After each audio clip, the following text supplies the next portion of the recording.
Hi everyone, Internet PCS book reader here. Today I want to talk about Quit, the Power of Knowing When to Walk Away by Annie Duke. Sunk cost fallacy, according to Oxford Dictionary, is the phenomenon whereby a person is reluctant to abandon a strategy or a course of action because they have invested heavily in it, even when it is clear that abandonment would be more beneficial. It's what happens when you feel like you put too much into something and that makes you unable to let go of that something since you don't want to feel like you've wasted so much time, energy, and maybe even money into that something. It can be something more innocent like you've read so far into a manga or manhwa with hundreds of thousands of chapters. You still continue reading them even though the story is no longer enjoyable since it has turned to shit quite a while ago, and you know it's no longer enjoyable since you're just going through the motion of consuming them. Or it could be about a relationship that you cannot let go even when it has become so toxic for everyone involved.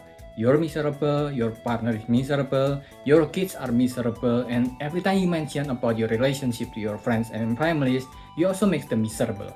But you won't let go of it even when you should. That's sunk cost fallacy. And then close to sunk cost fallacy, there's the gambler's fallacy or the Monte Carlo fallacy.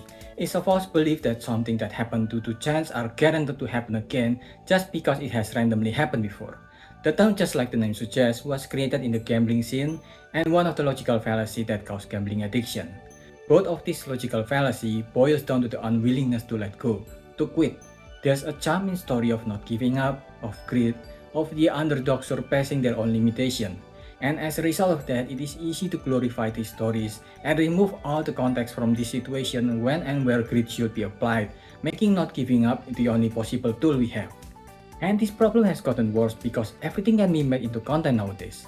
A lot of motivational contents are mostly just grifters saying the same thing over and over again with inspiring music and clips of movies and taking not giving up to the point of it being a delusion that closes off all other routes you could have taken if not because of the tunnel vision these motivators has given them.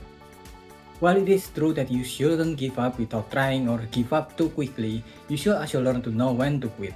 It's about as important or even more important depending on the risk and what is at stake. The book attempts at giving a few examples of real-life story where if thanks to prudence or foresight, things could have gotten better because the person took the time to think ahead and then decided to quit before everything turns into a mess. The mentality of not giving up is especially spread in the field of sport, whether from the story of the players or the fiction made based on them. Take the story of Muhammad Ali for example, who is still considered as the greatest of all time in boxing. He won the heavyweight world championship in 1964, but when he refused to participate in Vietnam War, his title was taken away from him and he's barred from the ring for a long time when he's supposed to be at his golden age of boxing. But he didn't quit. Once the ban is lifted, he went back to boxing again starting from the ground up, and in 1974 he got his title as the world champion back once again. And because it is such a motivating story, often that's the end of the story we hear from him when it's not. Muhammad Ali continues for years after he won his title despite his body and mind that has deteriorated badly. In 1978, he lost his title and still didn't quit. He boxed again in 1980 and lost so badly in the match that his opponent Larry Holmes cried after he won the fight. Then again in 1981, the event was so bad that there's only 2 clues to be shared between all the undercard fights, and again he lost badly. A lot of these fights have been known to at the very least contribute to his Parkinson's disease that was diagnosed in 1984. Then the book of course goes to Mount Everest. People used to think that climbing Mount Everest is peak of not giving up because of the difficulty of climbing it. It is still considered one of the deadliest mountains to climb after all these years. But the story of Hutchinson, Tasker, and Kasiske that decided to give up on the climb and goes back down when they knew that they missed the right time to climb it saved their lives. This story was even made into a movie. The book unfortunately did not go into how Everest is just an area for rich people to show off nowadays. Remember the case where a climber was saved by a Sherpa and then he thanked his sponsor instead of the Sherpa? Remember the mountain of trash that gathered at the top of the world? Sometimes, prudence may just means not starting something knowing how meaningless it is to start them. Which unfortunately the book did not go into. Instead of going there, the book goes on to the story of Stewart Butterfield, the ex-CEO of Slack. Back in college in 22, Stewart really wanted to create a game, but his first project failed and the only thing he got at that time was Flickr, the first photo sharing website. He sold Flickr and decided to return to making games. Thanks to the success of Flickr, it's easier to get funding and he managed to create Glitch. It got some success so his investor pushed him to advertise it more aggressively, and the advertisement did work. Due to the advertisement, the player base increased further, more than it ever has been.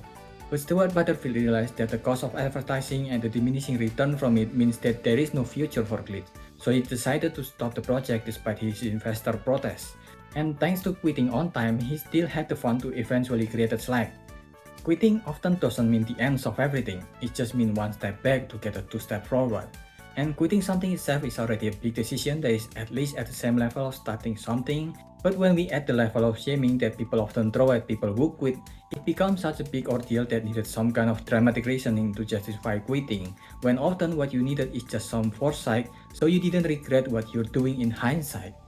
You can see this more easily from TV shows which often got a legendary status because it decided to quit on time because it didn't make a sequel.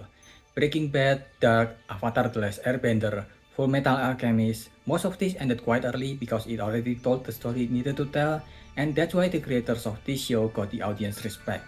Meanwhile, shows like Naruto that is still ongoing with Boruto are often being made fun of despite it still having a large audience and making money for the creator because it's obvious that they still continue the story because it made money, not because it have a story it wanted to tell. To create something great, something that lasts, you need to know when to walk away. You know how people say that college is where you go to find out what you don't want to do? Quitting on time is just like that. Having the foresight to realize that whatever you need to stop doing is not going to work out.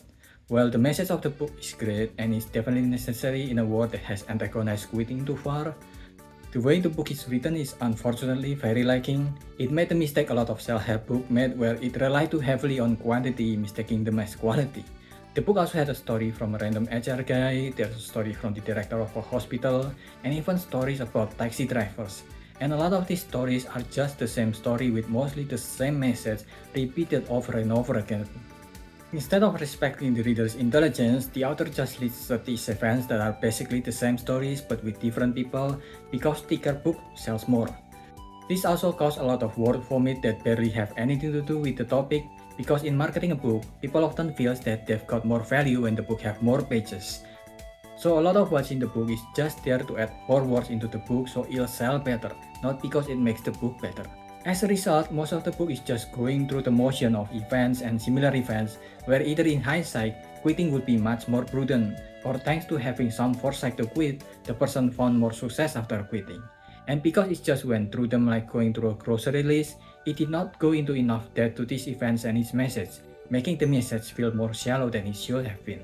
Which is unfortunate because it can go to how a lot of motivational kind of content are made by people who have more room for failure, for example, or people who can go, damn, I just lost a few tens of thousands of dollars. Oh well, can let one or two failures get in the way of grinding, then moves on to the next big project they can. But this motivational content or the book they make are targeted to people whose entire life saving are gone with just one loss, which is very irresponsible. I think knowing when to quit is also knowing when to stop listening to these people, which the book did not go into at all. The message in the book itself is still very solid about how important learning how to quit on time is, about cutting losses, about learning from the past and not making the same mistake. There's a quote from W. Sheffield that are often misquoted as, if at first you don't succeed, try again. Even though the correct full quote are, if at first you don't succeed, try again, then quit. There's no use being a damn fool about it. Which shows how much people wanted to erase the option of quitting because continuing a lost cause still means that they're still living in the dream, that they don't need to wake up now. But learning to quit on time means you've learned from your experience, means you're trying to read ahead using what you've learned so far from your life. Is it worth it going forward with your unsuccessful investment? Is it worth it continuing your unhappy relationship? Letting go of what is obviously a failure doesn't mean that you've wasted your time and energy on what you've invested so far. It doesn't mean you've wasted your life doing all of it.